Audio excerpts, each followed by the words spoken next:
العالمين والصلاة والسلام على سيد الأنبياء والمرسلين أبي القاسم محمد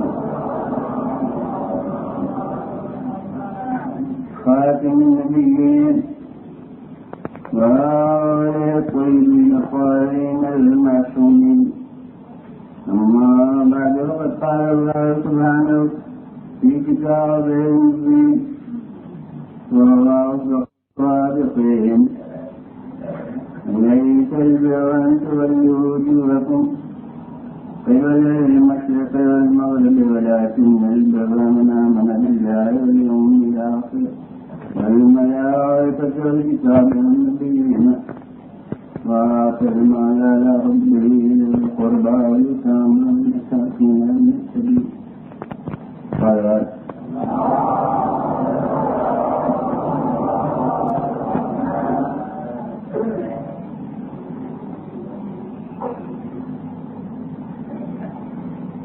ابھی تک سے پہلے جملے جو مسائل بیان تھا، اس لیے کل میں نے اس میں ایک جملہ پڑھا تھا. اب ذرا آگے بڑھنا چاہتا ہوں. نیکی کا معیار یہ نہیں ہے کہ تم مشرق اور مغرب کی طرف منہ کر لیتے ہو، بلکہ نیکی کا نمونہ وہ ہے، وہ شخص ہے جو ایمان لائے اللہ پر اور روز آخرت پر اور فرشتوں پر اور تمام قانون الہی پر اور فرشتوں تمام انبیاء پر اور پھر اعمال وہ انجام دے جو اس کے بعد بیان ہوں گے.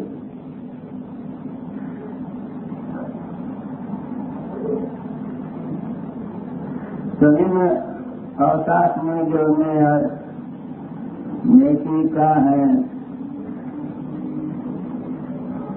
اعمال سے پہلے کچھ چیزوں کے ایمان کا ذکر ہوا. اب اس دور ارتقاء علم میں ایک طبقہ ایسا ہے جو یہ کہتا ہے کہ نیک آدمی ہونا چاہیے. نیک آدمی ہونے کا مطلب یہ ہے کہ اگر دوسروں کے دکھ درد میں کام آتا ہو، صاحبان ضرورت کی ضرورتوں کو پورا کرتا ہو، اپنے ہمسایوں کے لیے اچھا پڑوسی ہو، اپنے گھر والوں کے لیے اچھا سرپرست ہو، اپنے دوستوں کے لیے اچھا دوست ہو. یعنی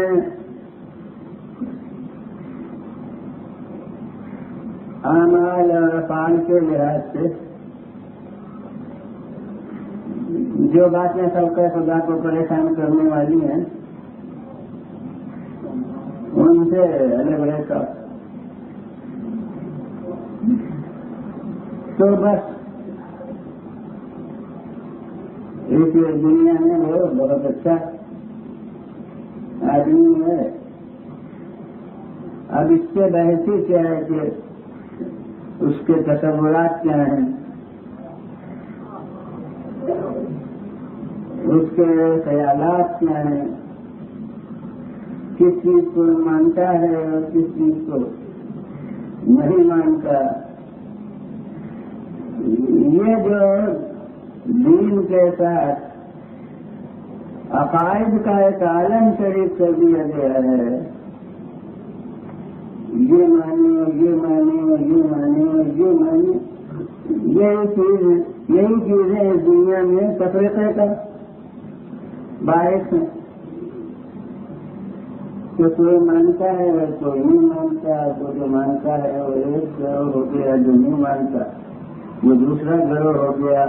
اب اسی میں یہ ہے کہ جو ایک کو مانتا ہے وہ ایک گروہ ہو گیا، جو کوئی دوسروں کو مانتا ہے وہ دوسرا گروہ ہو گیا. تو یہ سب جھگڑے مٹ جائیں اگر یہ ماننے اور نہ ماننے کا جھگڑا نہ رہے.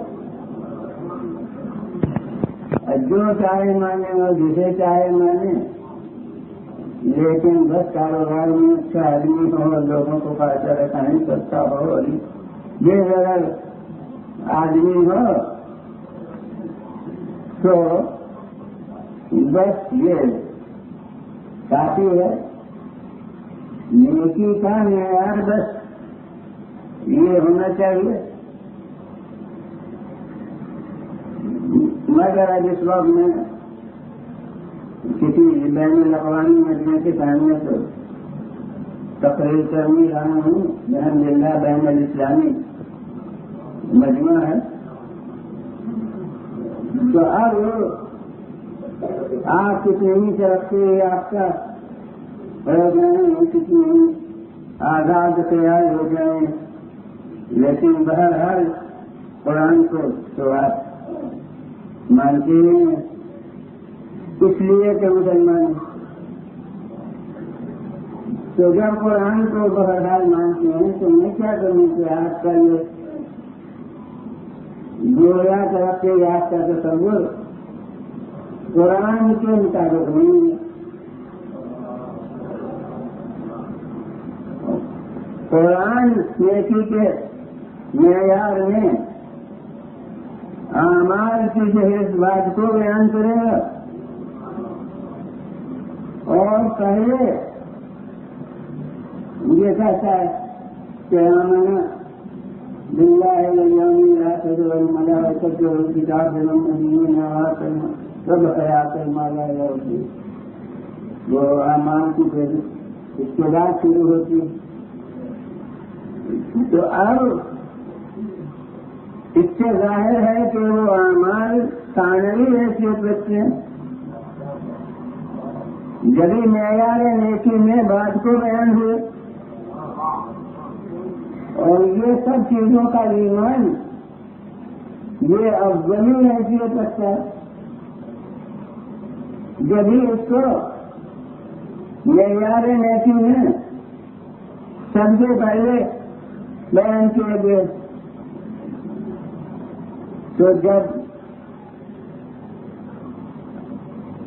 اللہ معیار نیکی کے بیان میں عقائد اور تصورات کو اتنی اہمیت دیتا ہے اور ایمان کو پہلے دیکھتا ہے تو ہم بھی اعمال پر بات کو نظر کریں گے. جب ایمان دیکھیں گے کہ اپنے ضروری اجزا کے ساتھ موجود ہے تب دیکھیں گے کہ اعمال اچھے ہیں یا نہیں ہیں. اور اگر ایمانی میں ہم نے دیکھا کہ کوئی چیز حقیقی ہے، کوئی جو غائب ہے، تو پھر اعمال کو ہم دیکھیں ہی نہیں. اب ہم نہیں دیکھیں گے کہ مسجدیں کتنی آباد ہیں، اب ہم نہیں دیکھیں گے کہ کعبے کی طرف جانے والے کتنی مردم شماری رکھتے ہیں، کیونکہ وہ سب بعد کی منزلیں ہیں. قبل کی منزل وہی غلطی کے اگر اپنے شرائط کے ساتھ مکمل نہیں ہے، اس کو تعلیم یافتہ مجموعے کے لحاظ سے عرض کر سکتا ہوں کہ ساتھ پہلے کے امتحان میں وہی لیا جائے گا جو دیے ہو، یہ شرط ہے ایم اے کی ڈگری کی۔ اب آج کل غریبوں سے بہت ناممکن باتیں ممکن ہو جاتی ہیں کہ کسی ترکیب سے بغیر دیے کے یہ بٹھا دیا گیا ایم اے کے امتحان میں۔ اب سو کر بیٹھا یہ میں نہیں بتا سکتا تو اس من سے واقف نہیں۔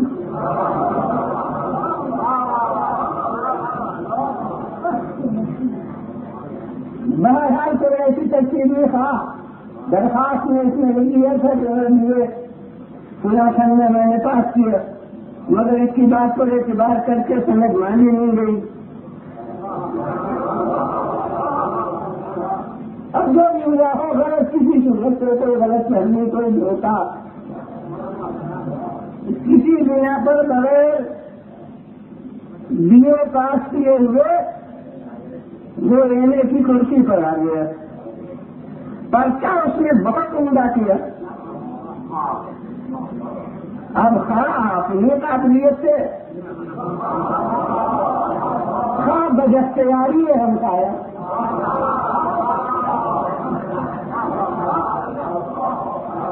اور ہو سکتا ہے کہ محنتی ہو واقعی اس نے محنت کر کے خود ہی بہت عمدہ پرچہ لکھ دیا ہو، لیکن جب پرچے تیار ہو گئے ان کا مہر لگ گئی سب ہو گیا تو اب جو کرتا دھرتا یونیورسٹی کے تھے ان میں سے کسی کی نگاہ گئی، کسی کو توجہ ہو گئی یا کسی نے توجہ دلا دی کسان نے دیے تو ہے ہی نہیں، تو اب کوئی بتائے تو اس کی کاپی پڑھی جائے گی،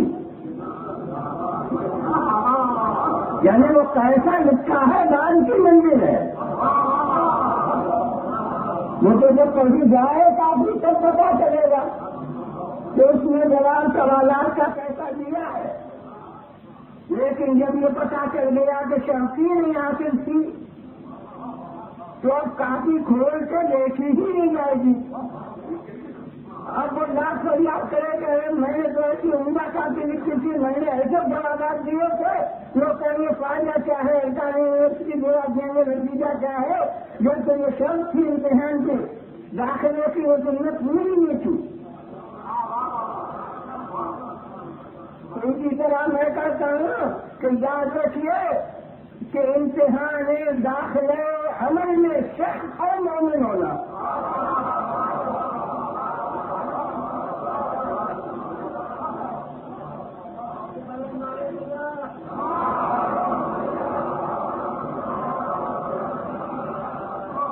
داخلے امتحان عمل میں شرط ہے مومن ہونا۔ اب وہ دنیا والے دھوکہ کھا سکتے تھے، اس جلسہ کا جو معلم ہے جو ذمہ دار ہے وہ دھوکہ نہیں کھا سکتا، نہ یہاں ایسی ناروا سفارش کرنے والے ذریعے کام دے سکتے ہیں۔ اسے معلوم ہے کہ وہ شرطی نہیں حاصل، جب شرطی نہیں حاصل ہے تو اس کے معنی یہ ہے کہ امتحان عمل کا پرچہ کھول ہی کے نہیں دیکھا جاتا، اب یہ دیکھا ہی نہیں جاتا دیکھنے نمانے کی دور پر ہی، اب یہ دیکھا ہی نہیں جاتا دیکھنے روزے کے محنت کے، اب یہ نہیں دیکھا ہی نہیں جاتا دیکھنے کرے دفعہ حج کیا، یہ سب دیکھا ہی نہیں جاتا، اس لیے کہ یہ سب عمل کی منزلیں ایمان کے بعد تھی، اور جب ایمان ہی مستحکم نہیں ہوا، یعنی مستحکم کا ہوا ہوئے ہی نہیں، اگر وہ کمزور ہی ہوتا، کون چاہتا ہے کہ ہر ایک مسلمان بن جائے؟ کون چاہتا ہے کہ ہر ایک ابوذر بن جائے؟ نہیں، جتنا اس کی نظر میں اپنا درجہ ایمان کا ہے وہی حاصل ہو، تو اس کے بعد عمل دیکھا جائے۔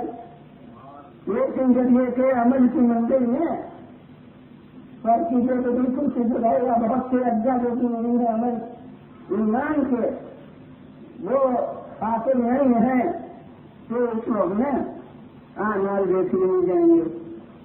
ہاں بے شک اس کے مقابلے میں بات ہے وہی نزاکت رکھتی ہے کہ ایمان کے بعد بھی جگہ فقط ایمان کی نہیں ہے، عمل کی ہے۔ ایمان کے بعد صرف یہ دیکھتے کہ تم مومن ہو، جگہ نہیں دیا کہ قرآن نے ہر جگہ کہا ہے کہ جب ایمان لائے تو جتنا عمل کیا، اس سے معنی ہے کہ عمل کی جانچ لا دے گی ایمان کو، مگر بغیر ایمان عمل کی جانچ ہی نہیں ہے۔ اب ایمان کے بعد عمل کو دیکھا جائے تو کتنا عمل ہے، جتنا عمل ہے اتنی جگہ ہے، اور یہی حقیقت ہے جسے بچوں کو سکھایا جاتا تھا ان الفاظ میں کہ یہ اصول دین ہے اور یہ فروع دین ہے، تو یہ فروع دین کہنا ان چیزوں کی اہمیت سے بچانے کے واسطے نہیں تھا۔ آج کل یہ فروعی چیز ہے، ان میں کچھ نہیں، ان کی اہمیت کچھ نہیں۔ یہ اصول اور فروع دین کی اصطلاح جو علماء نے قرار دی یہ اسی حقیقت سے اظہار کے لیے تھی کہ جیسے درخت کی جڑیں جو ہیں، اصول جو ہیں وہ زمین کے اندر پھیلتے ہیں، آنکھ سے نہیں دکھائی دیتے، لیکن ان کے آثار ہیں جو شاخوں کی صورت میں سامنے نمایاں ہوتی ہیں۔ اسی طرح ایمان جو عقائد سے وابستہ ہے وہ اس کے رد ہونے سے دل و دماغ کی زمین میں پھیلتے ہیں، ان کا آنکھ سے مشاہدہ نہیں ہو سکتا، مگر ان کے آثار ہیں جو اعمال کی شکل میں اعضاء و جوارح سے نمودار ہوتی ہیں۔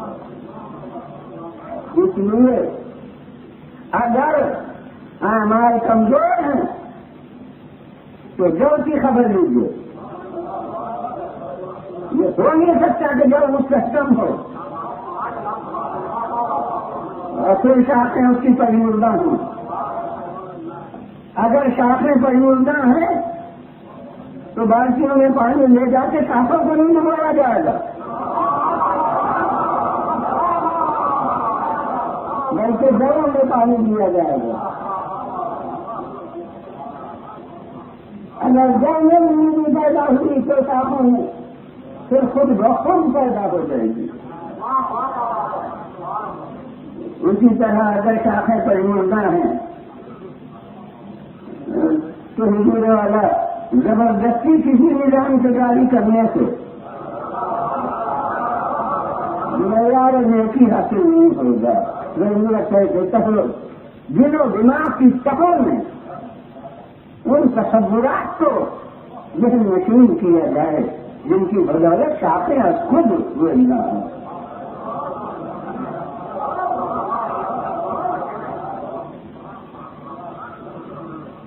تو شاخیں پریمردہ ہے ہی کیوں؟ جو انہیں پانی دینے کی ضرورت ہے، مگر واقعی پانی دینے کی نیت سے پانی دینے کی کوشش ہو، نمائشی نہ ہو۔ یاد رکھیے کہ ہم بھی نجات کو وابستہ سمجھتے ہیں اعمال کو، مگر یہ مجلسیں گھروں میں پانی دینے کا ضرورت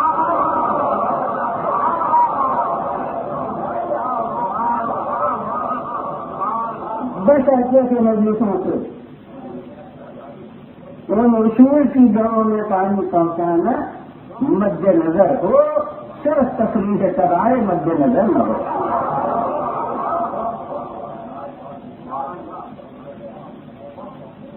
تو یہ مجلسیں بڑی اہمیت رکھتے ہیں کہ انہیں کے ذریعے سے ان اصول میں زندگی پیدا ہوتی ہے، جن اصول کے ساتھ ہمارے عمل کی تازگی اور شادابی وابستہ ہے۔ تو اگر شاخیں خشک ہیں تو یقیناً یا مندہ ہے یا بے جان ہے، اور اگر جڑ ہے نہیں اور شاخیں ہیں تو یاد رکھیے کہ پھر وہ شاخیں نمائشی ہوں گی، پھر ان میں اصلیت نہیں ہو سکتی، اور جب شاخیں نمائشی ہیں تو وہ بھی قدر قیمت رکھنی ہے، رونقیں چمن ہو جائے گی ان سے، آنکھوں کو بہت خوشائن معلوم ہوگا وہ باپ، لیکن سمجھ کی ان میں بھی شاخوں سے نہیں رکھنا ہے۔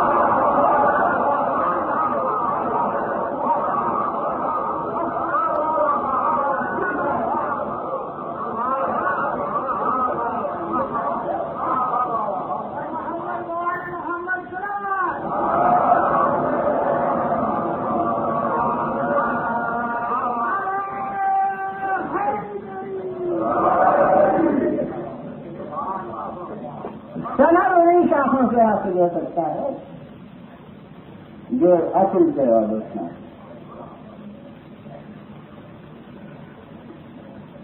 تو یہ اہمیت ہے علوم قرآن عقائد کی، اور اسی لیے پہلے کہا جا رہا ہے آمنا باللہ والیوم الاخر وغیرہ، جو میں ابھی آیت ہو چکا۔ ان سب پر پہلے معیار یہ ہے، مشرق اور مغرب کی جنگ کرنے سے نہیں ہو سکتی، بلکہ یہ ایمان ہو ان باتوں کا، ان جملہ ان باتوں کو جو بات کہیں گی، پہلے یہ بات ہو کہ ایمان ہو۔ اچھا اب ایک اور اس کے طبقہ ہے کہ جو چاہتا ہے کہ آپ ہاں بے شک ایمان بھی ضروری ہے، یہ عقائد بیکار نہیں ہے، اب اتنے اونچے سطح کا آدمی نہیں ہے، بہرحال اتنا کریں، مگر اب ہر چیز میں پوچھتا ہے کہ اس چیز کے ماننے کا فائدہ کیا ہے، اس چیز کے ماننے کا، اس اعتقاد کے رکھنے کا فائدہ کیا ہے؟ تو یعنی اعتقاد خود غرضی سے رکھنا ہے۔ تو اب یہ شوق مسلم کہتا ہے کہ الحمدللہ مسلمان ہے، اس لیے کہتا ہے کہ اللہ کو ماننا تو ضروری ہے۔ اب وہ اس پر تقریر نہیں ہے، وہ بیان وہاں مسجد اعلی عباد میں 5 دن سے مجلسیں کے فیورسٹ آئی تھی، ایک دن جو توحید کا تھا اس کا فائدہ بھی گفتگو آیا تھا، تو کہتا ہے ہاں اللہ کو ماننے کا فائدہ ہے، اس لیے کہ انسانوں میں مطلق العنانی نہیں پیدا ہوتی اور ان میں نظم و ضبط پیدا ہوگا، اور مثلاً نوع انسانی کے لیے مرکز واحد کا تصور پیدا ہوگا، لہذا اللہ کے ماننے کا تو یقیناً فائدہ ہے، ضروری ہے۔ اس کے بعد اب والیوم الاخر بلا فاصلہ قرآن مجید میں بس اللہ پر ایمان سے سرحد ملی ہوئی ہے، یعنی روز آخرت پر ایمان کی، تو ہاں میری ضروری ہے، کیونکہ روز آخرت کے تصور سے انسان کو اندیشہ پردہ پیدا ہوتا ہے، اور اس لیے پھر ایک عالم والا کا مسلمان ضرور ہے جو کہتا ہے کہ یہ انبیاء و مرسلین بڑے ہی نباز انسان دانشمند لوگ تھے، انہوں نے اصلاح خلائق کے پروگرام کے لیے جزا اور سزا کا اعلان ضروری سمجھا، لہذا بہت اچھا کام کیا، شکریہ کہ انبیاء کی محنتیں برباد نہیں کی اس سب نے، اور یہ ماننا کہ ہاں بہت اچھی بات تھی ہے کہ انہوں نے جنت بتائی اور انہوں نے جہنم ذکر کیا، یہ سر کو اپنی جگہ یہ اصلاح خلق کے لیے ان باتوں کا منوانا ضروری تھا، مگر مطلب اس شخص کا یہ ہے کہ اصلاح خلق کے لیے یہ ترکیب تھی ایک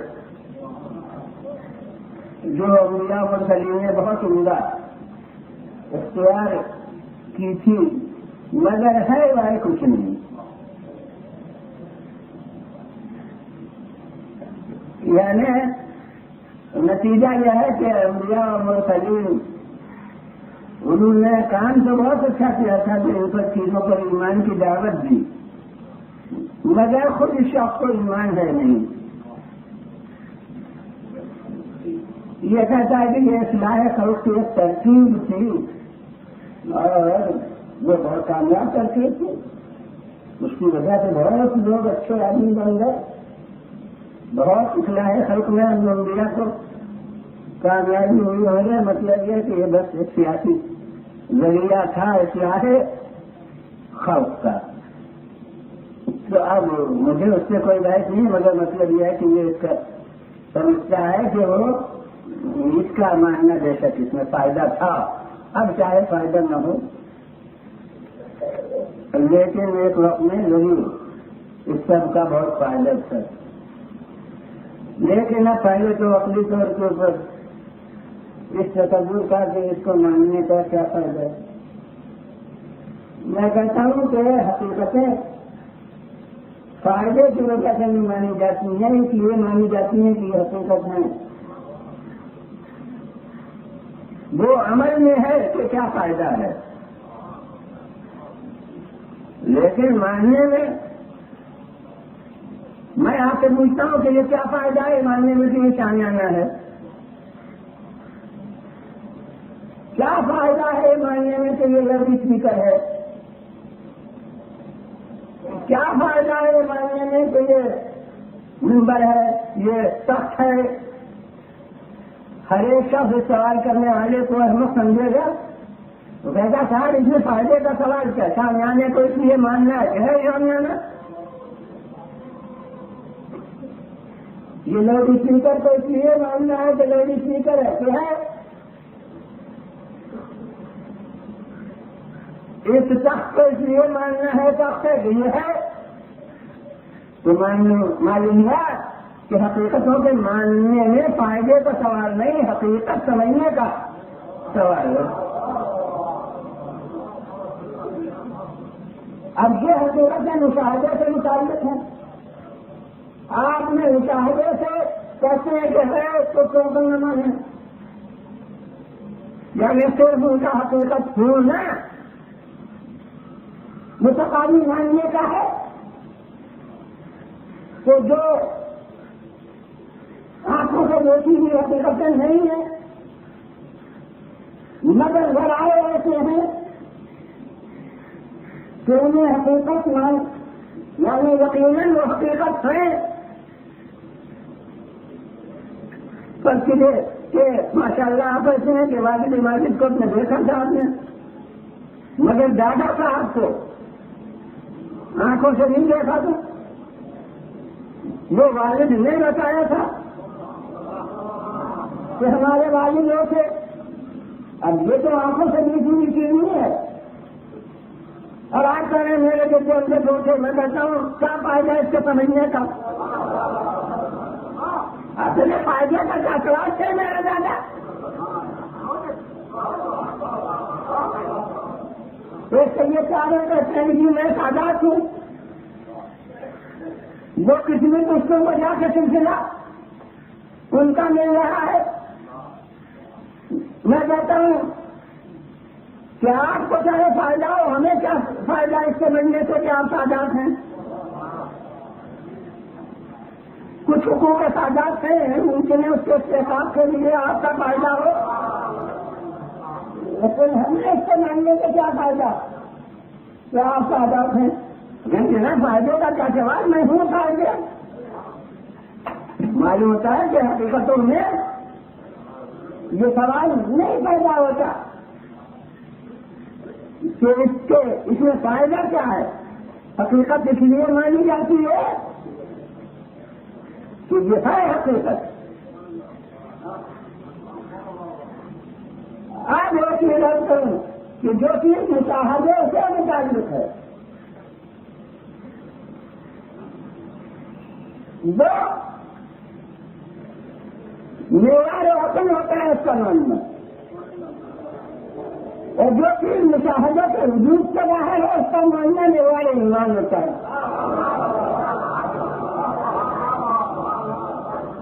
سوچا دیں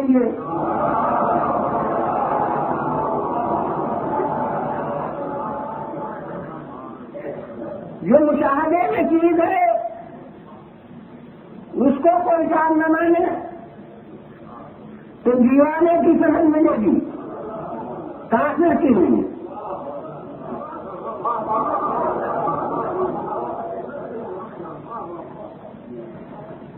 کوئی کہے میرے معلوم موجود چیزوں نہیں ہے تو ہاتھی ہے، اسے کیا کریے گا؟ یا مسئلہ کریے گا یا دیوانے. اگر جان کے کہہ رہا ہو تو مسئلہ کریے گا، اگر واقعی یہ سمجھ کے کہہ رہا ہو تو دیوانے کریے گا، کافر نہیں کریے گا. وہ کہتا ہے یہ شامیانہ نہیں ہے تو بادل چھایا ہوا ہے، یہ گھٹا ہے تو برسنے نہ لگے. آپ کہیں گے یہ معلوم کہاں سے دیوانا اس مجلس میں آ گئے،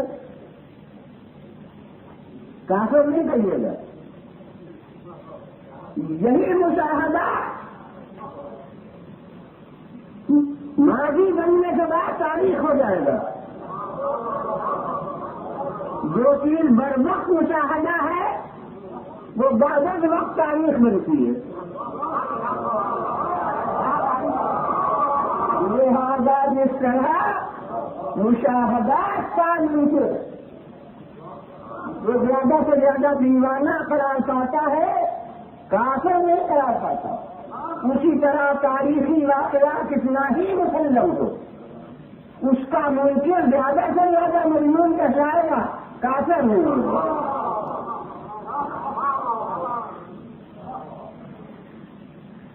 مگر دین کے حدود کہاں سے شروع ہوتے ہیں؟ یہاں مشاہدے کے حدود ختم ہوتے ہیں. یہ مانا کہ سورج نکلا ہے یہ تو مشاہدہ ہے، مگر سورج کو مان کے مسلمان نہیں ہوگا. رات کو مانا کہ یہ چاند ہے، اسے مان کے صاحب عقل ثابت ہوگا، مگر مسلمان ثابت نہیں ہوگا. جہاں سے یہ سوچے گا کہ اس سورج کو کس نے بنایا، اس چاند کو کس نے خلق کیا، وہاں سے سفر ایمان شروع ہوگا.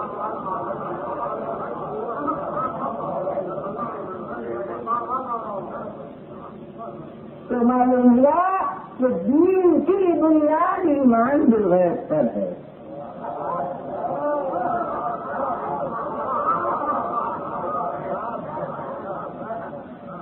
جب تک اندیکھی حقیقتوں کو نہ مانیے، جب تک غیب کو تسلیم نہ کیجیے، اس وقت تک دین کی ابجد بھی نہیں شروع ہو سکتی. دین کی ابتدائی منزل بھی نہیں حاصل ہو سکتی. اس کے لیے ضرورت ایمان بالغیب کی ہے. مسلمان ہونے کے لیے جس چیز کی ضرورت ہے دیکھیے اس میں مسلمان ہو کے کیا کیا ماننا پڑتا ہے آدمی کو. میں ان کا رکھ لیا تھا مسلمانوں کا سوال نہیں. تو کیا کیا ماننا پڑتا ہے؟ سب سے پہلے تو خدا کو ماننا. تو خدا کو کیا دیش سے ماننا؟ اتنا مکمل ہے کہ کوئی چیز ایسی ہوگی کہ ہم نے نہیں دیکھا ہو. میں نے دادا کی پردادا کی مثال دی تھی, ہم نے نہیں دیکھا, کسی نے تو دیکھا تھا. دادا کو ہم نے نہیں دیکھا تھا, ہمارے باپ نے تو دیکھا تھا. یہ وہ ہے کہ میں نے تو صرف ہم نے نہیں دیکھا بلکہ کسی اس کی طرف سے دعوت دینے والے نے بھی دیکھنے کا دعویٰ نہیں کیا.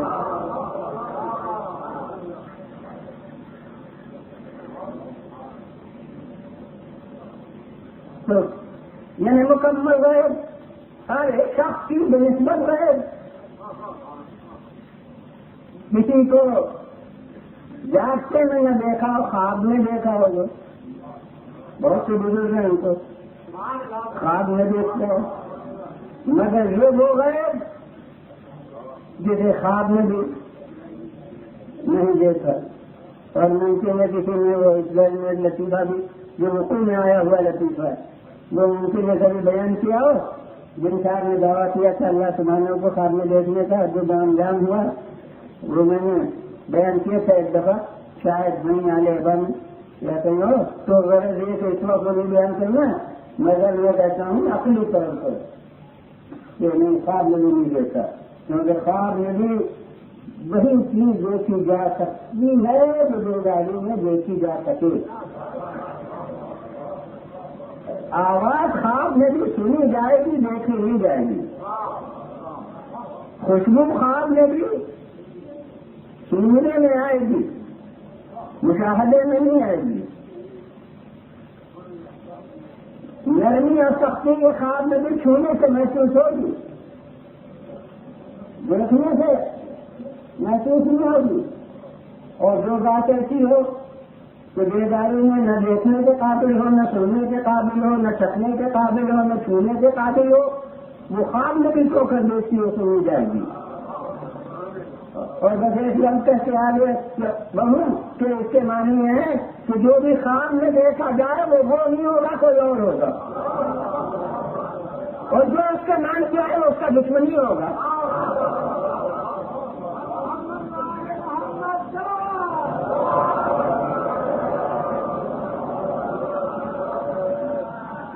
اتنا مکمل ہے. اور اس کے بعد دوسری منزل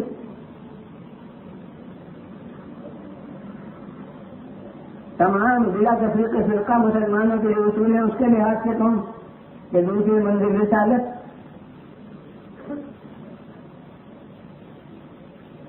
تو رسالت آنکھوں سے دیکھ کے من کوئی کہے جی رسول تو بے شک ہمیں رہنا چاہیے, مگر انہوں نے زیارت کی. انہوں نے تو آنکھوں سے مشاہدہ کیا تھا, وہ خوش نصیب تھے, میں بھی خوش نصیب مانتا ہوں. مگر یہ تھے اور فرمائیے جو عرض کرتا ہوں کہ جس نے بھی دیکھا ہو, ہم کو بدنصیب میں 1400 برس کی 1500 سمجھ لیجیے کہ یہ صدیاں حائل ہیں, لہذا ہم کو اس عادت سے محروم ہے. دنوں نے بھی حضرت کو دیکھا تو کیا دیکھا؟ روح مبارک دیکھا, جیسو مبارک دیکھے. جو سیرت کے جلسوں میں بیان ہوتا ہے دندان مبارک دیکھے,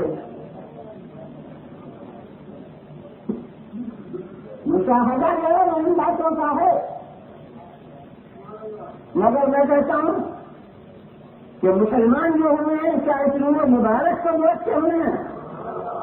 یہ روح مبارک کو کافر بھی دیکھ رہے تھے. مسلمان جو ہوئے جیسے مبارک کو دیکھتے ہیں, مسلمان جو ہوئے گردان مبارک کو دیکھتے ہیں.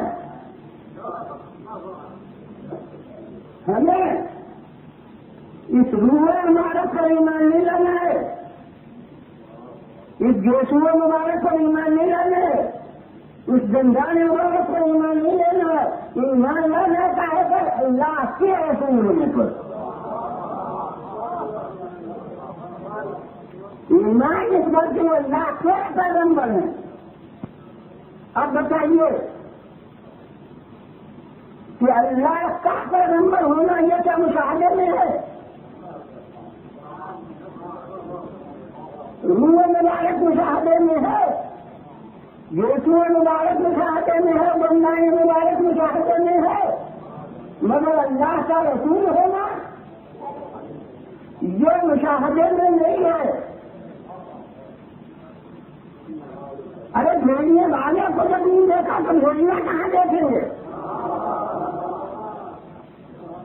کسی ذاتی چیزیں اس کا دے جاؤ گا تو جو بھیجنے والا ہے وہ جب حضور کا مشاہدہ میں مقدر نہیں ہے تو یہ بھیجا جانا کہاں؟ حضور میں مشاہدہ میں مقدر ہو سکتا ہے؟ تو میں پھر کہوں گا تو کہے گا یہ دونوں مستقی ہے ماں گنگا. میں کہتا ہوں کہ گندان مبارک وہ تو کافر بھی دیکھ رہے تھے, یسوع مبارک کافر بھی دیکھ رہے تھے, نور مبارک کافر بھی دیکھ رہے تھے. تو جب تک فقط ان چیزوں کو مانتے رہیں گے اس وقت تک کافر ہی رہیں گے.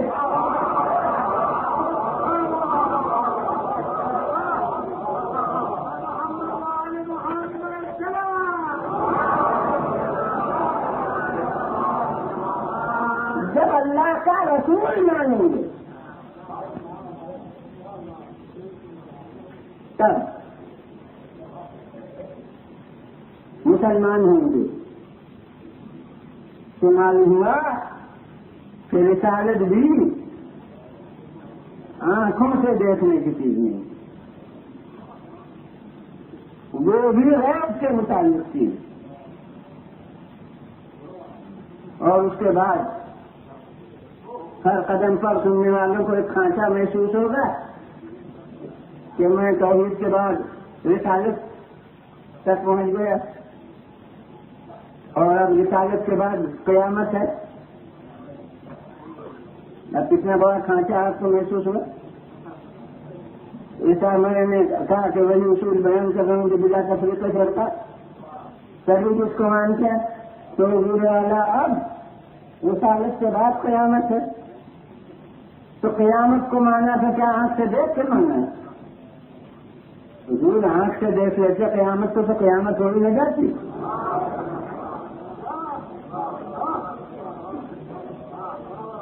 معلوم ہوا کہ قیامت بھی بغیر آنکھوں سے دیکھے ہوئے مانی. اور اب قیامت تو جو مانا اور یہ تو دنیا غیر کی مان لی. اور قیامت کے ماننے سے میزان کو مانا, نامہ اعمال کو مانا, صراط کو مانا, جنت کو مانا, دوزخ کو مانا, اور سب سے پہلے جو مطلب کی چیز ہے آب کوثر کو مانا, کیونکہ پیاسے سبھی ہیں, سب کو پانی پینے کی فکر ہے, تو یہ سب کچھ مانا. تو یہ سب آنکھ سے دیکھ کے مانا, سب باتیں ان کے کہنے سے مانی, جنہیں رسول مانا. مگر سردے کی اہمیت وہ ہے کہ نہ قرار دینے کے بعد غیب پر ایمان لائے ہوئے اس وقت تک آپ مسلمان ہی نہیں ہو سکتے. کسی فرقے کے مسلمان نہیں ہو سکتے تھے آپ جب تک کہ غیر کو ایمان کو آپ قبول نہ کریں. اور اسی وجہ سے پیغمبر خدا صلی اللہ علیہ وسلم نے تبلیغ عام کا پہلا قدم جو اٹھایا اور وہ متفق علیہ تاریخ ہے. 40 برس کی عمر میں مقبول 42 ہوئے. اس کے بعد متفق علیہ تاریخ ہے کہ 3 برس تک مخفی طور سے گھر کے اندر پیغام کا اظہار ہوا اور گھر کے باہر بات نہیں پہنچی. بقیہ ثلاثت مہینہ مستقبل عربی کی تاریخ کی دنیا کہ 3 برس تک معمول علیہ اخفاء پر. اب 3 برس کے بعد وہ آئے تھی کے اندر عشیرت کا الاقربین اب اپنے قریبی رشتے داروں کو یعنی اپنے قبیلے کے آدمیوں کو قریبی جو ہیں سب ان کو جمع کر کے ان تک پیغام پہنچائیے. اور اس وقت وہ دعوت عشیرہ ہوئی اس کی تفصیل اس وقت کرنا نہیں ہے تو وہاں وہ بلائے گئے اور ان کے سامنے پیغام پہنچا.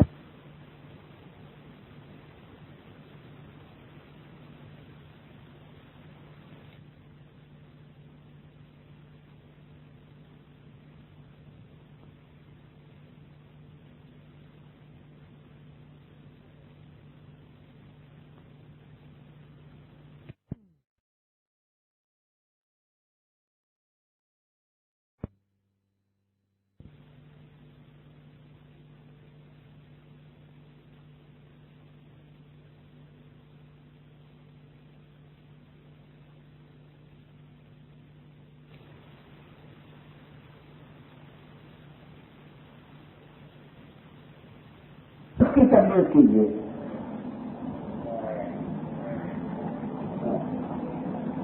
اب وہ واقعہ بات کون کروں گا میں یہاں ایک پہلو کی طرف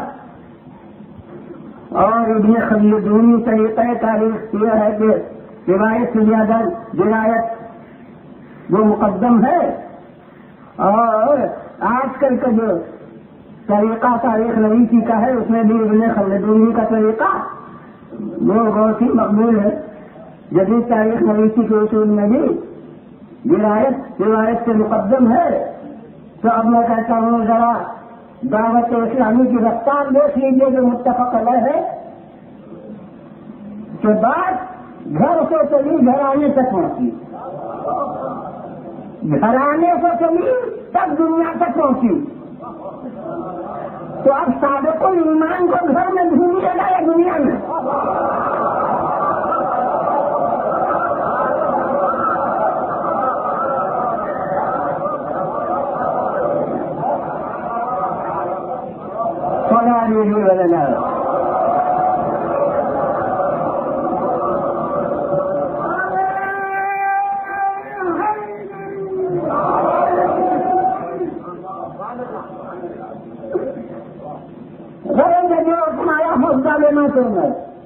کیا بنانی ہے قدم ڈھونڈتے ہیں یعنی اخلاق کے لحاظ کے لیے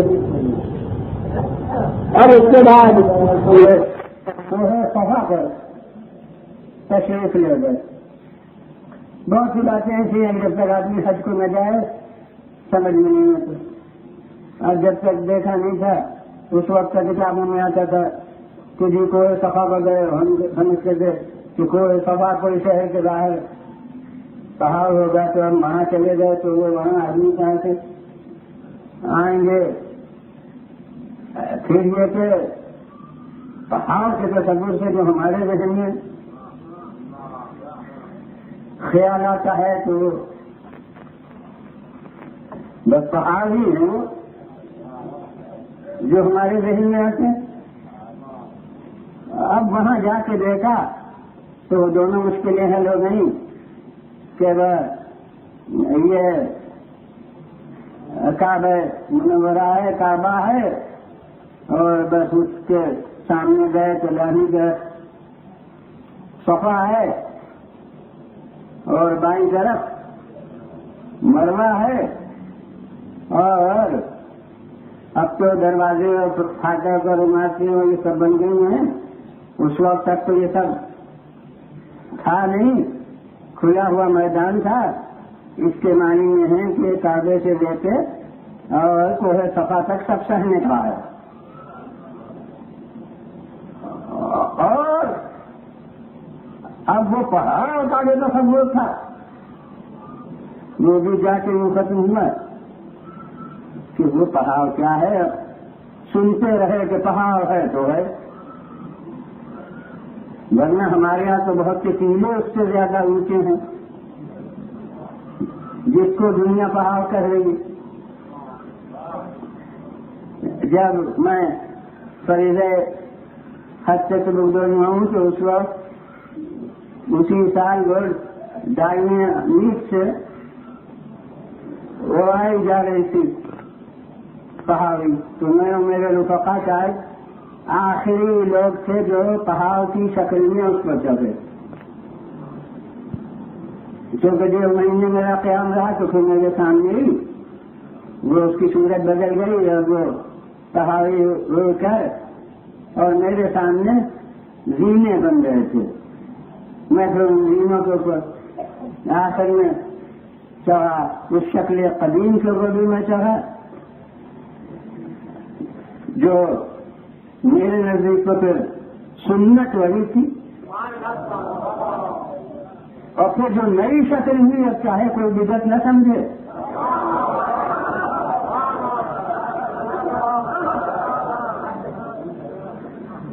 لیکن اس پر بھی میں چڑھا۔ اور اب جو لوگ گئے ہیں انہوں نے بتایا کہ وہ سیڑھیاں بھی نہیں ہے، وہ ڈھال کی شکل میں بنا دی گئی ہے، تو میں کہتا ہوں یہ بدعت صحیح۔ غرض ہم تو سمجھتے ہیں کہ اس پر چڑھنا ہے جو یہ ہے، اصل عمل کیا ہے وہ دیکھو، شکل عمل نہیں ہو تو اس سے بدعت نہ کہو۔ وہ ایک مستقل موضوع ہے، سنت و بدعت، اس کو اس وقت عرض نہیں کرنا ہے۔ تو میں کہتا ہوں کام دیکھو جو ہو رہا ہے وہ وہی ہے جس کا حکم ہوا تھا یا نہیں، یہ نہ دیکھو کہ اس کی شکل میں اب اس وقت کیا تبدیلی ہو گئی۔ اگر شکل کو دیکھو گے تو پھر ہمارا پورا حج بھی بدعت ہوگا، پھر ہمارا ہر عمل بھی بدعت ہوگا، ہمارا لباس بھی بدعت ہوگا، ہمارا کھانا بھی بدعت ہوگا، اور غرض میں کہ ہم خود سے لاقہ بدعت ہوں گے۔ تو یہ دیکھیے کہ اصل کام جو ہے یہ سرن اس کا حکم کیا ہے، جائز ہے، مستحب ہے، مباح ہے، حرام ہے، کیا ہے؟ تو پھر جو اصل کا حکم ہے اس کی بدلتی ہوئی شکلیں جتنی ہوگی وہ سب اسی حکم کے تحت میں داخل ہوں گی۔ جو کام عبادت ہے اس کی جتنی شکلیں ہیں وہ سب عبادت ہوں گی، جب تک کوئی خاص طور سے موجود نمانات نہ ہو۔ جو شے واجب ہے اس کی جتنی شکلیں ہوں گی وہ سب واجب کی ایک فرض ہوں گی۔ تو غرض یہ کہ وہ اصل بیان تو یہ ہے کہ وہ 7 دنوں میں صفا کی چوٹی رہ جاتی تھی اور 7 دنوں میں سیڑھیوں میں مروا کی چوٹی۔ تو ہمارے جو بڑے ممبر ہیں عموماً 7 دنوں تک ہمارا ممبر ہے، ہوتا ہے۔ تو میں کہتا ہوں یہ صفا کو جانا نہ تھا، یہ تبلیغ اول کے لیے ایک ممبر کی تلاش تھی، اور جب کوئی اصل تربیت کرنا ہوئی ہے تو اس کے لیے ممبر درکار ہوا ہے۔ جہاں صفا تھا وہاں صفا کو ممبر بنا لیا، جہاں صفا نہ تھا وہاں پالان شکر کا ممبر بنا۔ سوال بھیجیے میں لگا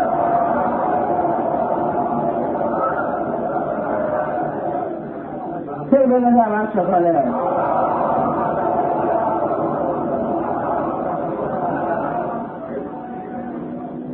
غیر اب کوئی صفحہ کو جو تشریف لے گئے تو حد نظر کے سامنے جتنا مجمع تھا کعبے تک اس سب کی نگاہیں ہو گئی کہ یہ کیا بات ہے، یہ آج کیوں یہ صاحب تشریف لے گئے، یہ کوئی صفحہ پر ابھی تک تو کبھی نہیں گئے تھے، تو نگاہ سے متوجہ اسی وقت ہو گئی۔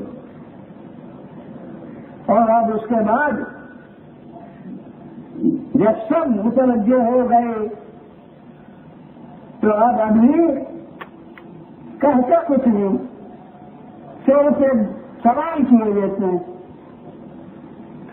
وہ سوال یہ ہے کہ ہاں صاحبان آپ بتائیے، اب سبھی احسان نے وہاں تک کیا آپ سب بتائیے کہ اگر میں یہ کہوں کہ اس بہاؤ کے پیچھے سے، اور اب خود تو پہاڑی پتھر ہیں مگر اب اس بہاؤ کیا ہے، وہ کوہ ابو قبیس ہے، جو لوگ حج کو گئے ہیں جانتے ہوں وہ اونچا پہاڑ ہے، ہر جگہ مکے سے وہ دکھائی دیتا ہے، آخری پہاڑ کسے کہنا، تو وہ فرماتے ہیں میں کہوں کہ اس پہاڑ کے پیچھے سے لشکر آ رہا ہے تو مانو گے یا نہیں؟ سوال کا انداز بتا رہا ہے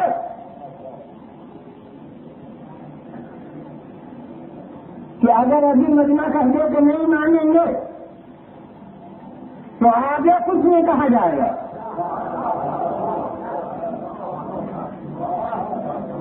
اور جناب بعض مسائل بالکل نئے پیدا ہوئے ہیں دنیا کے لیے محل نظر، اور خود ہمارے طبقے کے لیے محل نظر، تو سمجھتے ہیں کہ ادھر جمہور کا قدم بیچ میں آیا اور بس اب دین رخصت ہوا۔ میں کہتا ہوں یہ کیا اپنی نبوت کو اس مجمع سے پوچھ رہے ہیں؟ نبوت کو اس مجمع سے نہیں پوچھ رہا ہے، مجمع سے سوال ہے پابند اقرار بنانے کے لیے۔ اب مجھے انگریزی لفظیں عموماً نہیں یاد ہوتی ہیں مگر سنتے سنتے کچھ ہو جاتے ہیں۔ میں کہتا ہوں کہ یہ جب اعلان رسالت ہوا ہے تو پہلے ریفرینڈم ہوا ہے۔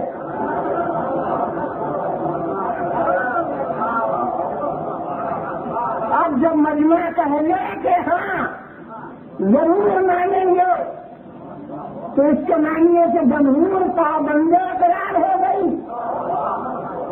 اب اعلان کیا جاتا ہے کہ میں اللہ کا رسول ہوں، تو اب یہ دوران دین جو ہے جو برقرار جمہور ہے، لہذا حکومتی معنی میں تو یہی جمہوریت اسلامی ہے۔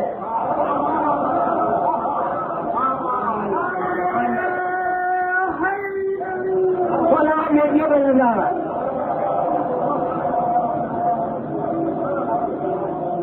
اب میں تاریخ جمہوریت اسلامی کی کر دوں گا کہ وہ حاکم شرع کی حکومت جو برقرار جمہوری ثابت ہو۔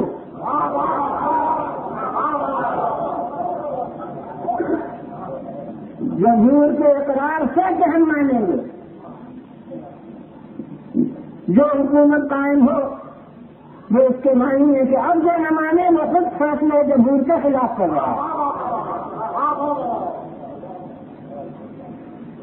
مگر اب میرے اس وقت کے موضوع سے دل تعلق ہے میرے بات کہ اسی لوگ جب پوچھا ہے کہ مان لو دو یا نہیں تو کیا کہا تھا؟ یہ کہا تھا کہ اس پہاڑ کے پیچھے سے لشکر آ رہا ہے کہ کہوں تو مانو گے۔ یہ نہیں پوچھا تھا کہ اگر کہوں کے سامنے سے آ رہا ہے تو مانو گے نہیں، کہ خود اٹھ کے دیکھ لو کہ آ رہا ہے یا نہیں آ رہا ہے۔ یہ کہوں گا کہ پہاڑ کے پیچھے سے لشکر آ رہا ہے، اس کے معنی ہے کہ پہلے ہی ریفرینڈم جو تھا، پہلے ہی اب ترجمہ میں مجھے معلوم ہے کہ استصواب جو تھا اس پہلے ہی استصواب میں یہ پوچھا تھا کہ میرے کہنے سے غیب کے ماننے کے لیے تیار ہو یا نہیں۔ سنا دیجیے بولنا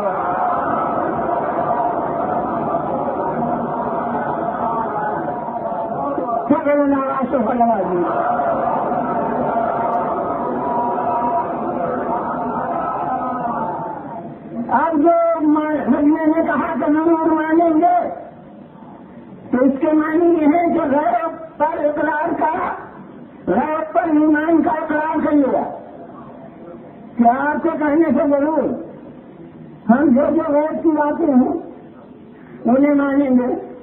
چنانچہ انہوں نے کہا جنت ہے،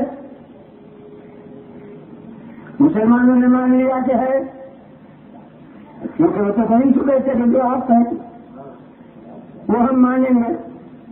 تو سب نے مان لیا ہاں ضرور ہے. تو گیا کیوں؟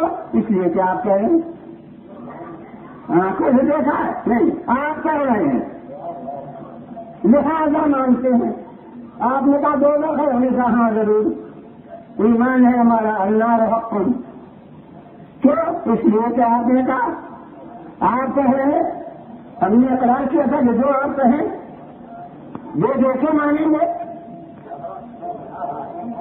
لہذا مان رہے ہیں. ہر قدم نام اعمال الصراط حق والمیزان حق اور تطایر الکتب حق میرا ایمان بالمفصل کہ اجزا دیکھ لیجیے صحیح سکتا میں بھی اور ہر جگہ تو یہ حق ہے اور یہ حق ہے اور یہ حق ہے اور یہ حق ہے اور وہ سب دعا جو کچھ آپ نے چلے دیتا سب ان کے کہنے سے مان رہے ہیں. تو بس جناب میں مسافت سماج کو آپ سے مختصر کروں اور مسافت تدبر کو بہت سے خاص سے کم کروں. میں کہتا ہوں ارے جس سچے کے کہنے سے جنت مان لی، جس سچے کے کہنے سے دوزخ مان لیا، جس سچے کے کہنے سے نام عمل مان لیا، جس سچے کے کہنے سے میزان مان لیا، تو دنیا عقائد کی جس سچے کے کہنے سے مان لی، اب ایک ایمان کی وجہ سے اپنے ایمان کو خطرے میں ڈالتے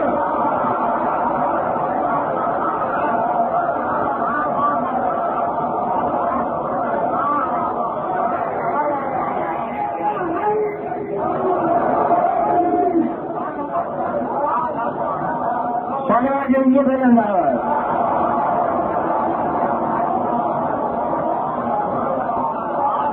پھر بلند آواز سے پڑا.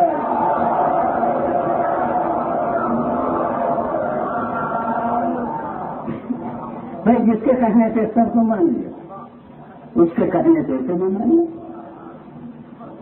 تو معلوم ہوا آپ با اصول مسلمان، ورنہ بالکل جو اصولی ہے تو سب باتوں کو مان رہے ہیں اور ایک بات کو صرف اس لیے کہ وہ آنکھوں کے سامنے نہیں تو نہیں مان رہے، جس کی وجہ سے اتنی باتیں جو دیکھے مان لی، اسی کی وجہ سے ایک بات کو اور برائے ایمان مان لیجیے.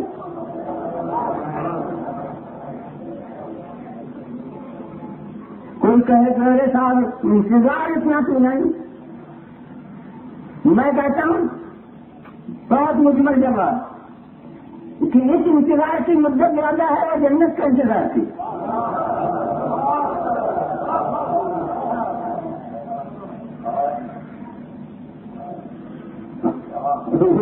یہ انتظار تو انشاءاللہ جب بھی پورا ہو، مگر جنت میں جانے کے پہلے ہی ہے. تو عمر انتظار جنت اس سے زیادہ ہے جنہیں ہو. اور کسی کو خود کو انتظار ہونے لگا، مگر کسی طبقے کے لیے آپ کو انتظار دوزخ ہو تو وہ بھی بہت دور ہے.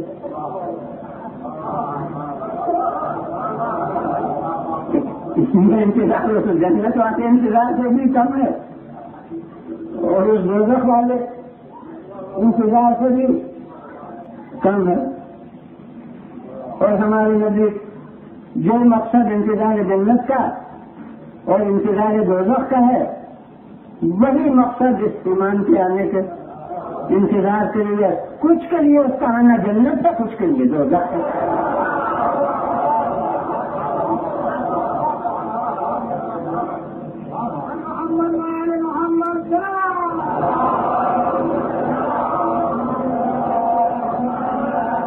پھر بلند آواز سے بولا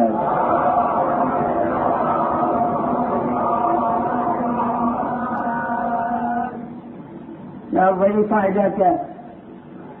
فائدہ کیا؟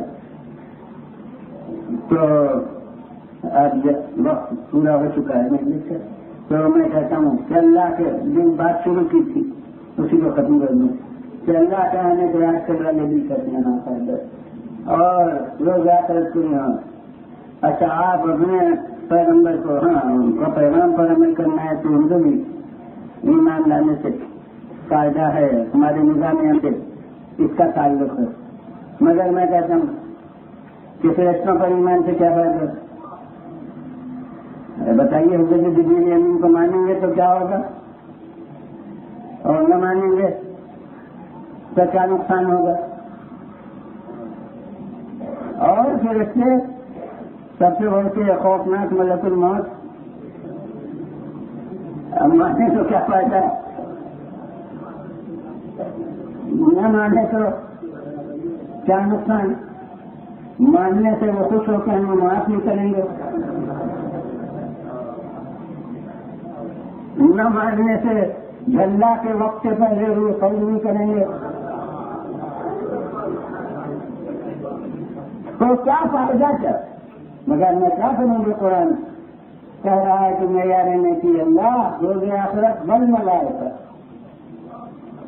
اور فرشتوں کو ماننا، بل نبی جی فقط اپنے نبی سے تو آپ نے کہا کہ ہمیں عمل کرنا، اب بتائیے وہ گزشتہ انبیاء ان کو مانیں گے تو ہمیں کیا فائدہ، نوح کو مانے تو کیا فائدہ، نہ مانے تو کیا نقصان، موسیٰ کو مانے تو کیا فائدہ، نہ مانے تو کیا نقصان، اور جن سے نام معلوم نہیں ہے ان کو بھی آنکھ بند کر کے مانیں گے کہ کہیں بھی کوئی نبی آیا ہو کسی بھی ملک میں تو ہم ایمان رکھتے ہیں چاہے نام نہ معلوم ہو، تو یہ سب کیا فائدہ؟ یاد رکھیے فائدہ کچھ نہیں ہے، اسی کہنے والے پر اعتماد کا مظاہرہ ہے،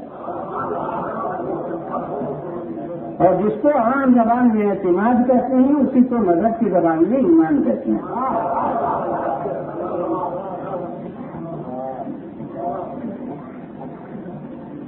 اب یہ کوئی کہے کہ وہ ارے صاحب وہ غیب کی باتیں ہم دیکھیے تو توہمات ہوتے ہیں انسان کی زندگی کو وہ مسئلہ کیا کر سکتا ہے؟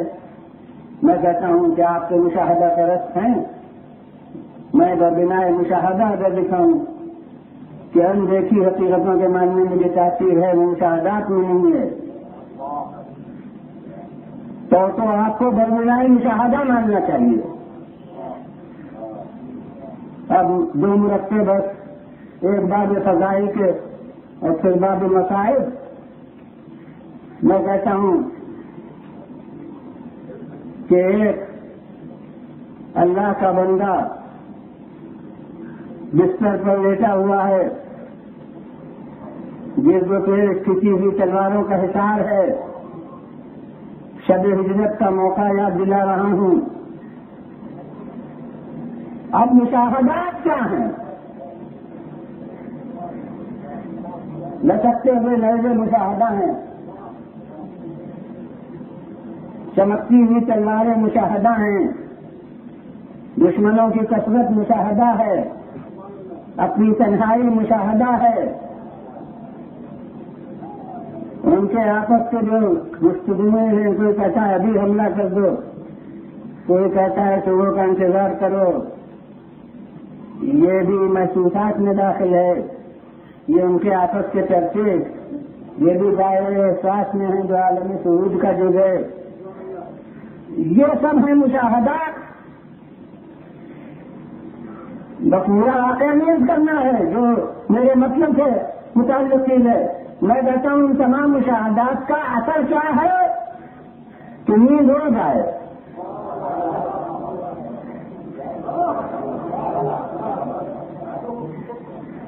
اب اگر دیکھنے والا اطمینان کی نیند سو جائے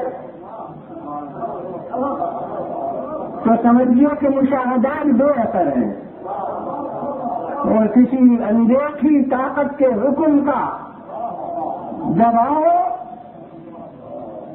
اور جس پر جان قربان کر رہے ہیں اس پر ایمان کا اثر ان مشاہدات پر غالب ہے.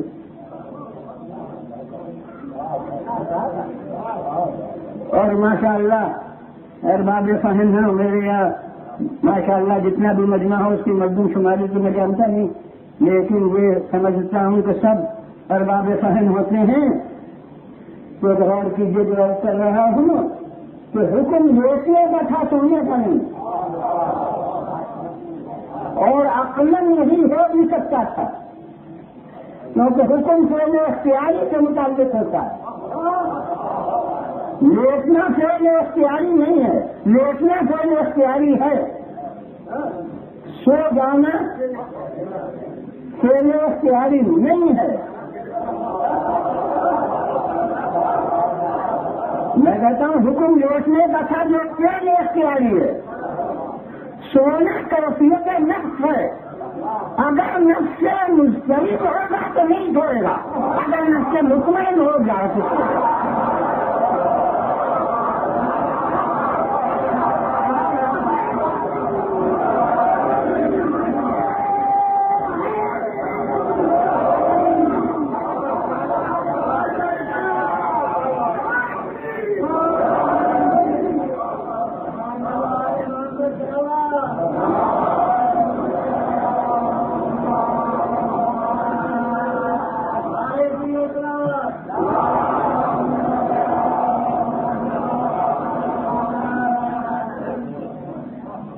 جائیے. کربلا میں مشاہدات کیا ہیں؟ ان کی کثرت اور اپنی قلت. یہ ایک مشاہدہ.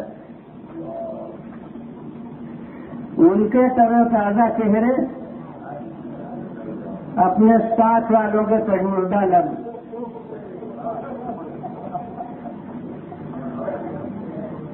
یہ ایک مشاہدہ. ادھر پانی سے کے کھنکتے ہوئے جان، ادھر کے خالی کنویں.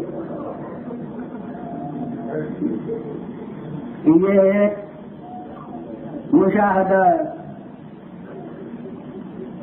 ادھر کے جنگی نعرے، ادھر کی الکش سدائیں، الکش کی سدائیں. یہ ایک مشاہدہ. اور بس وقت زیادہ طرف کرنا نہیں ہے، اس لیے علی اکبر کا شباب محمدی کا چہرہ، یہ ایک مشاہدہ. قاسم کی کم سن یقینی وہ حسین اداس چہرہ، وہ ایک مشاہدہ. ابو الفضل عباس کی بھرپور جوانی، وہ ایک مشاہدہ. اور بس ارباب ادا آخر میں جملہ کہوں کہ زینب کی چادر.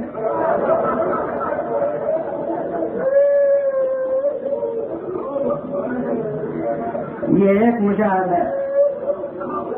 اور اب اس کے تحت میں بے شمار مشاہدے آپ مرتب کر سکتے ہیں. ان سب کا تقاضا کیا ہے؟ بیعت یزید. بیعت یزید کا اقرار، یہ ان سب کا تقاضا ہے. اور حضرت امام صلی اللہ علیہ وسلم کے مصائب غیر اختیاری طور سے نہیں ہیں. کوئی بھائی یہ کیا؟ میں کہتا ہوں ہر وقت اختیار ان کے ہاتھ میں تھا. جب وہ انکار اقرار سے بدل جائے اسی وقت تمام مصائب سے رہائی. تو اختیار ان کے ہاتھ میں آخر دم تک تھا. اب اگر وہ سب مشاہدات کے باوجود وہ انکار قائم اور برقرار رہے تو پھر دنیا کو بربنائے مشاہدہ ماننا پڑے گا کہ مشاہدات بے اثر ہوتے ہیں اور کسی غیبی طاقت کا حصہ وہ مشاہدات پر غالب ہے.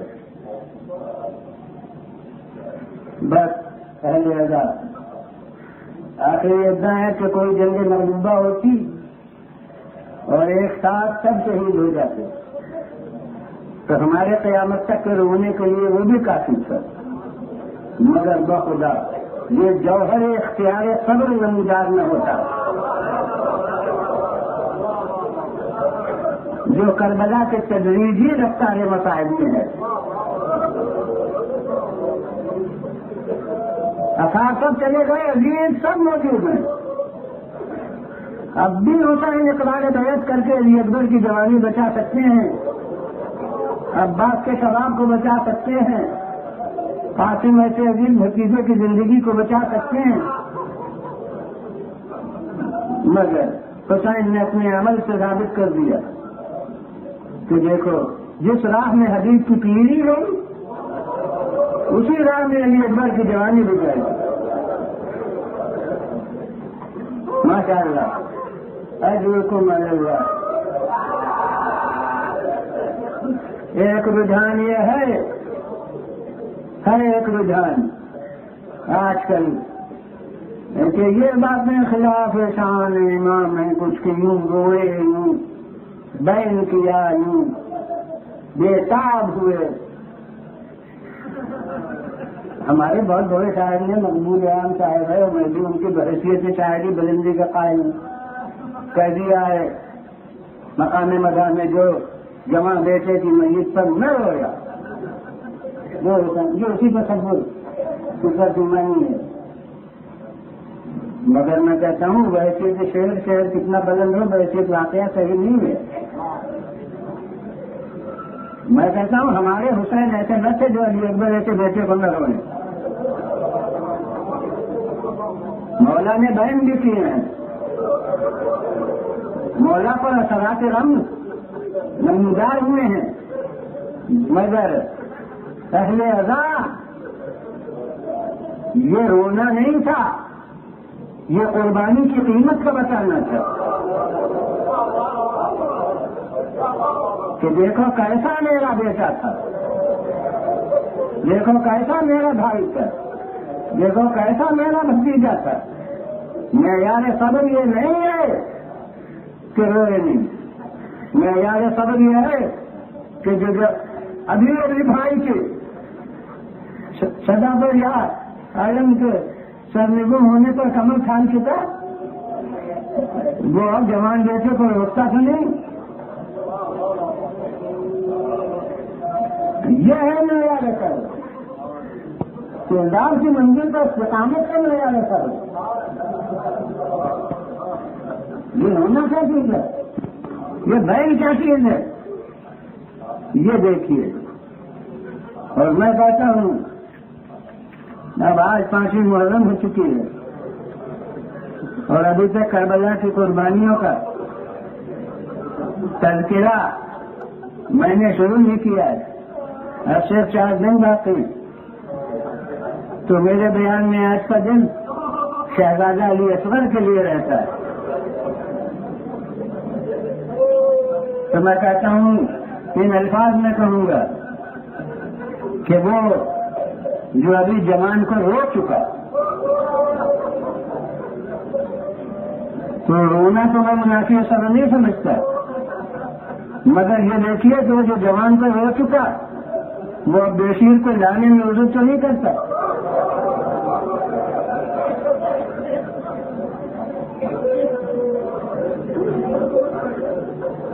اس کو اس سے میں کہوں گا کہ کربلا میں انتہائی ظلم معلوم ہو گئی، انتہائی صبر نہیں معلوم ہوئی. ارے دشمن کے ترکش میں تیر ہی نہیں رہا، ورنہ جب دشمن کی نگاہ کے سامنے حسین کے پاس اب کوئی قربانی نہ تھی دشمن کے علم میں اب کوئی ایسا نہ تھا جسے حسین بھیجے تو حسین نے اپنے عمل سے ثابت کر دیا کہ مجھے معلوم ہے کہ تمہارے نشان ترکش میں ابھی وہ تیر ہے تو میں اس کے لیے نشانہ ڈھونڈ کر لا دوں گا.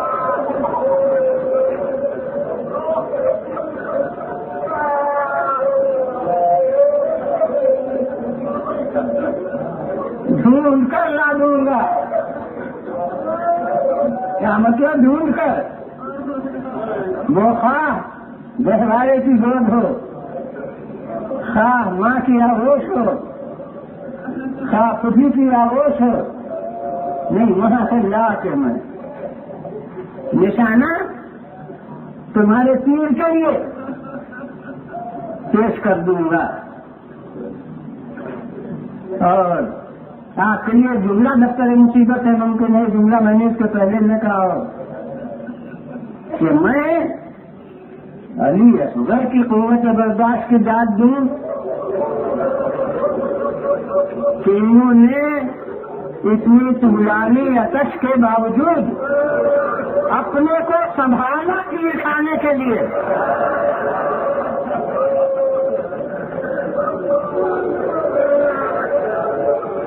یا میں حسین کی قوت برداشت کی داد دوں کہ بچوں کو سنبھالا، اتنی دیر کا تیر آئے اور اس کا خاتمہ کرے. یہ بچے کا سنبھالنا کیا مشکل؟ ارے خون ایسا بچہ اسے سنبھالنا کیا؟ میں کہتا ہوں آپ کہہ لیجیے، مگر میں علی سے فیصلہ چاہوں گا کہ بڑے خیبر کا وزن زیادہ تھا یا دیکھیے اللہ کا.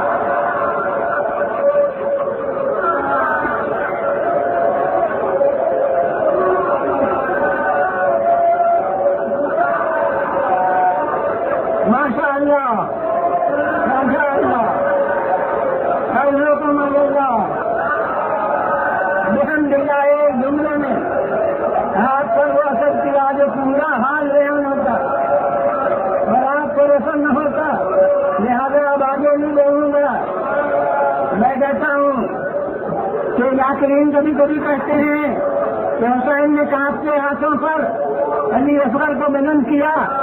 میں کہتا ہوں کہ عظمت مصیبت کے اظہار کے لیے لفظ درست ہیں، مگر کیا واقعہ یہ تھا کہ حسین کے ہاتھ کانپ رہے تھے؟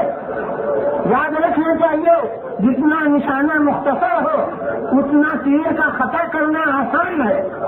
اگر قدم پیچھے ہٹتا تو تیر خطا کرتا، اگر ہاتھ میں لگا ہوتا تو تیر خطا کرتا، مگر نہ قدم پیچھے ہٹا نہ ہاتھ میں جمبی ہوئی، اس لیے تیر